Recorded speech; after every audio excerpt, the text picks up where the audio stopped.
Hi guys, welcome back to our channel. ഇന്ന് ഞങ്ങൾ Azhikode Munakkal beach ഫെസ്റ്റിവലിന് പോവുകയാണ്. അപ്പോൾ ഈ ഒരു വീഡിയോ നിങ്ങൾ സ്കിപ്പ് ചെയ്യാതെ തന്നെ കാണണം കേട്ടോ. കാരണം നിങ്ങൾ മുനക്കൽ ബീച്ചിലേക്ക് പോകണോ വേണ്ടയോ എന്ന് തീരുമാനിക്കാൻ ഈ ഒരു വീഡിയോ നിങ്ങൾക്ക് ഒത്തിരി ഹെൽപ്ഫുൾ ആയിരിക്കും. അപ്പോൾ ഈ പോലീസുകാർ നിൽക്കുന്ന ഈ ഒരു ജംഗ്ഷൻ വരെയേ 4 വീലേഴ്സിന് പ്രവേശനമുള്ളൂ. ഇക്കാര്യം നമ്മൾ അറിയാതെയാണ് വന്നതെങ്കിലും 2 വീലറിനും വന്നതുകൊണ്ട് നമുക്ക് ഭാഗ്യമായി. ഇല്ലെങ്കിൽ ഇവിടുന്ന് ബീച്ച് വരെ നടന്നു പോകേണ്ടി വന്നാണ്.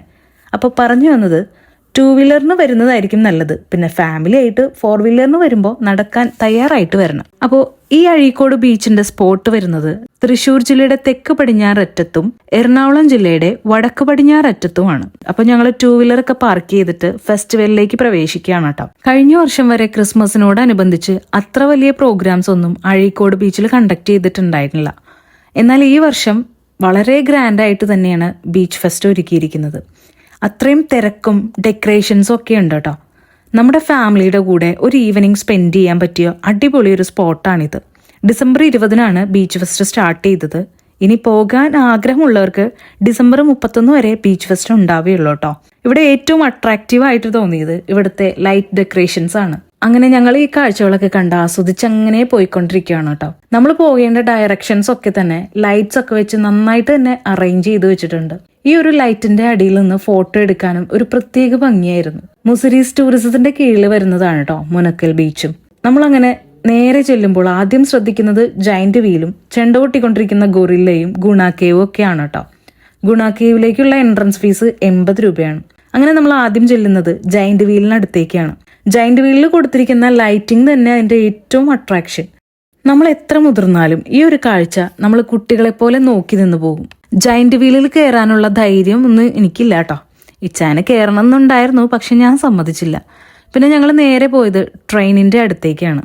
അതിലും ഇച്ചാനും മോനും കയറണം എന്നുണ്ടായിരുന്നു, പക്ഷെ കയറിയില്ല.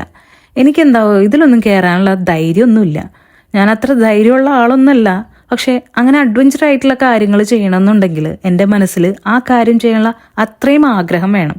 അങ്ങനെ ആവുമ്പോൾ പേടിയൊന്നും വകവയ്ക്കാതെ ഞാൻ ആ ആഗ്രഹം അങ്ങ് സാധിക്കും. ഇടയ്ക്കിടെ കുട്ടികൾക്കുള്ള റൈഡ്സ് ഒക്കെ തന്നെ സെറ്റ് ചെയ്ത് വെച്ചിട്ടുണ്ട് കേട്ടോ.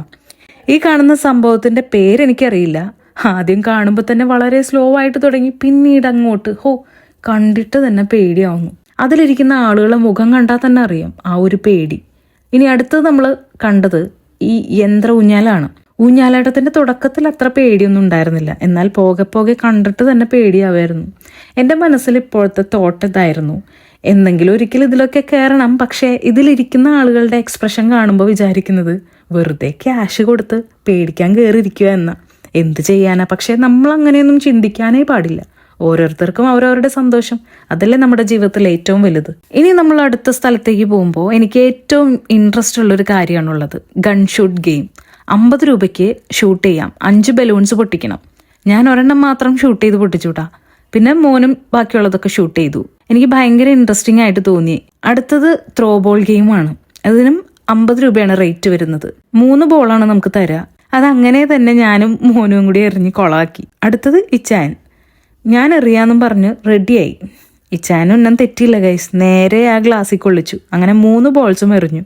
ഗ്ലാസ്സിൽ കൊണ്ടു, പക്ഷെ അത് കംപ്ലീറ്റ് ആയിട്ടും പോയില്ല. അതുകൊണ്ട് ഫെയിലായി. നെക്സ്റ്റ് ഗെയിം നിങ്ങൾ കണ്ടോളൂ. ഗെയിമിന്റെ ക്രൈറ്റീരിയ വായിച്ചു നോക്കിക്കോളൂ ഗൈസ്. ഞാൻ ആദ്യമായിട്ട് കാണുവാണ്. കുറച്ച് ടഫ് ടാസ്ക് ആണ്. 6 ബോൾസ് തരും. 6 ബോൾ എറിഞ്ഞതും ഫെയിലായിരുന്നു കേട്ടോ ഗൈസ്. ഇവിടെ വെച്ചിരിക്കുന്ന കുറച്ച് ഗിഫ്റ്റുകളൊക്കെ കുറച്ച് എക്സ്പെൻസീവ് ആയിട്ടുള്ളതാണ് കേട്ടോ. ആരും അങ്ങനെ വിൻ ചെയ്തൊന്നും കണ്ടില്ല. പിന്നെ ഫുഡ് കഴിക്കാൻ താല്പര്യമുള്ളവർക്ക് ഇവിടെ കുറേ ഫുഡ് വെറൈറ്റീസും ഉണ്ട് കേട്ടോ. ഞങ്ങൾ അങ്ങനെ നടന്നു കഴിഞ്ഞപ്പോൾ ഒരു ചേട്ടൻ ഞങ്ങളോട് ചോദിച്ചു, പൊറോട്ടയും ബീഫും കഴിക്കുന്നോ? 70 രൂപയുള്ളൂ എന്ന്.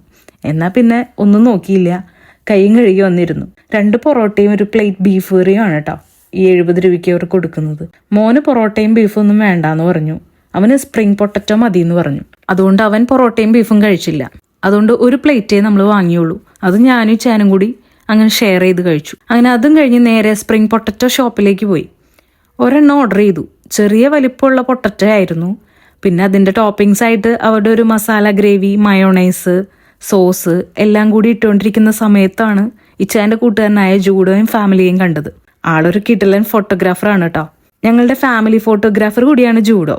അങ്ങനെ സ്പ്രിംഗ് പൊട്ടറ്റോ കിട്ടിയപ്പോൾ മോ ഹാപ്പിയായി.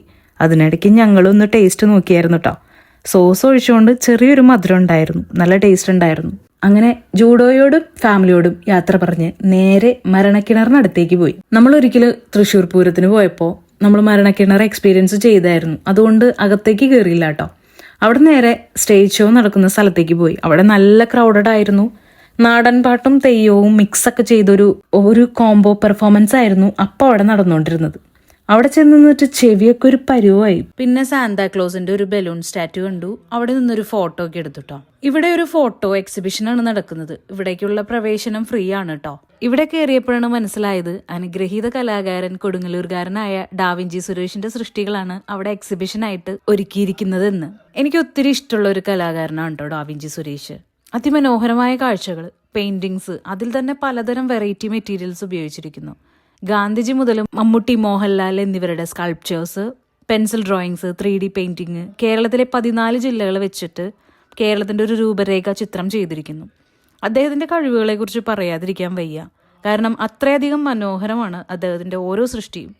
എന്താണോ അദ്ദേഹത്തിന്റെ കയ്യിൽ ആർട്ടിനായിട്ട് കിട്ടുന്നത്, അത് ഒരു പാത്രമായിക്കൊള്ളട്ടെ, തുണികളായിക്കൊള്ളട്ടെ, മീനായിക്കൊള്ളട്ടെ എന്നുവേണ്ട സകല സാധനങ്ങളും വെച്ച് അദ്ദേഹം അത്ഭുതങ്ങളാണ് സൃഷ്ടിച്ചിരിക്കുന്നത്. ഓരോന്നും ഡീറ്റെയിൽഡ് ആയിട്ട് കാണിക്കുന്നതിനുള്ള ടൈം നമുക്കില്ലാത്തതുകൊണ്ട് എല്ലാം ഒരു ഫ്രെയിമിൽ നമ്മൾ കാണിക്കുകയാണ് കേട്ടോ. നിങ്ങൾ നേരിട്ട് വന്നാൽ നിങ്ങൾക്കിത് മുഴുവൻ കണ്ട് ആസ്വദിക്കാനും ഫോട്ടോ എടുക്കാനും ഒക്കെ പറ്റും. ഈ ഒരു എക്സിബിഷനിൽ നിങ്ങൾ കയറിയില്ലെങ്കിൽ നിങ്ങൾക്കത് ഭയങ്കര നഷ്ടമായിരിക്കും. ഈ കാണുന്നതും ഡാവിഞ്ചി സുരേഷിന്റെ സൃഷ്ടിയാണെന്ന് തോന്നുന്നു. എന്തായാലും അതിഗംഭീരമായിട്ടുണ്ട്. ഈ മുതലയുടെ ഭീമാകാരമായ മണലിൽ തീർത്ത രൂപം അടിപൊളിയായിട്ടുണ്ട് കേട്ടോ. കണ്ടാൽ ഒറിജിനൽ മുതലയാണെന്നേ തോന്നുന്നു. കൗതുകത്തോടെ നമുക്കിത് നോക്കിക്കാൻ കഴിയുള്ളൂ. അങ്ങനെ ബീച്ച് ഫെസ്റ്റിലെ കാഴ്ചകളൊക്കെ കണ്ട് ഞങ്ങൾ തിരിച്ചു പുറത്തേക്ക് ഇറങ്ങിയപ്പോഴേക്കും നല്ല തിരക്കായി തുടങ്ങി. അപ്പോൾ ഒരു ഈവനിങ് ഫാമിലിയോടൊപ്പം എൻജോയ് ചെയ്യാനായി നിങ്ങൾ നേരെ പോന്നോളൂ അഴീക്കോട് മുനക്കൽ ബീച്ചിലേക്ക്. ഡേറ്റ് മറക്കണ്ട, ഡിസംബർ 31 വരെ ബീച്ച് ഫെസ്റ്റ് ഉള്ളൂ. ദിവസങ്ങൾ കടന്നുപോയിക്കൊണ്ടിരിക്കും. സന്തോഷങ്ങൾ നമ്മുടേതാണ്. അപ്പോൾ പുതിയൊരു വീഡിയോ ആയിട്ട് കാണുന്നത് വരേക്കും ബൈ ബൈ.